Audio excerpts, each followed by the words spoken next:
الحمد لله رب العالمين والعاقبة للمتقين ولا عدوان إلا على الظالمين، وأشهد أن لا إله إلا الله وحده لا شريك له، وأشهد أن محمدا عبده ورسوله أرسله بالهدى ودين الحق ليظهره على الدين كله ولو كره المشركون. أما بعد، kupeana faida kwa hizi dakika chache, kwa sababu alhamdulillah baadhi yetu leo siku ya Alhamisi wako katika saumu.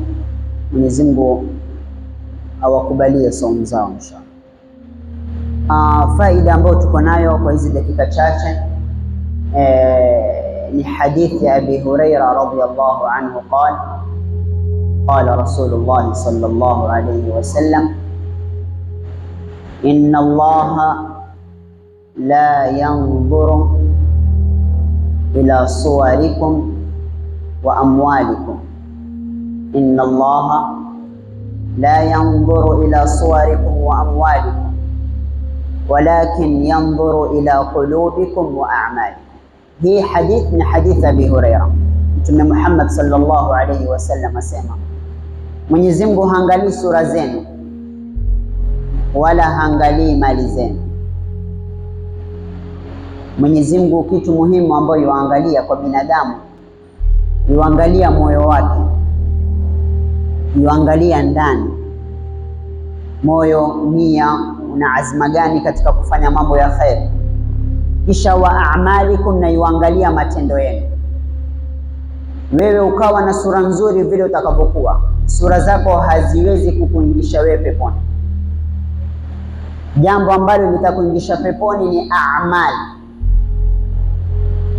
Ndio Allah subhanahu wa ta'ala akasema katika suratul Kahf aya ya mwisho kabisa, akasema faman kana yarju liqa'a rabbih falyamal 'amalan salih, yule ambaye atarajia kukutana na Allah basi afanye matendo mema. Ndio tukaja kwenye ile hadithi yetu, walakin yanzuru ila qulubikum wa a'malikum. Wala Mwenyezi Mungu haangalii nasaba zenu. Wewe uko na nasaba kubwa, wewe familia yenu ni kubwa, basi utaingia peponi. La. Ndio Allah asema katika Qur'an, ya ayuhan nasu inna khalaqnakum min dhakarin wa untha, tumewaumba wanaume na untha na wanawake. Kisha waja'alnakum shu'uban wa qabaila litaarafu, hizi makabila ambazo tuko nazo na matabaka mbalimbali, ili mupate kujuana, huyu ni mtu fulani, ni kujuana, si kujigamba. Kisha Allah akasema, inna akramakum inda Allahi atqakum, yule mbora sasa ni yule mcha Mungu. Wewe hata ukawa na rangi gani, ukawa watoka katika nasaba gani, kitu ambacho kitaangaliwa ni uchaji Mungu wako. Kitu ambacho kitakuingisha wewe peponi ni uchaji Mungu wako na matendo yako mema, si mali yako, si sura zako, si nasaba zako, si cheo chako, si kadhaa mambo za kidunia.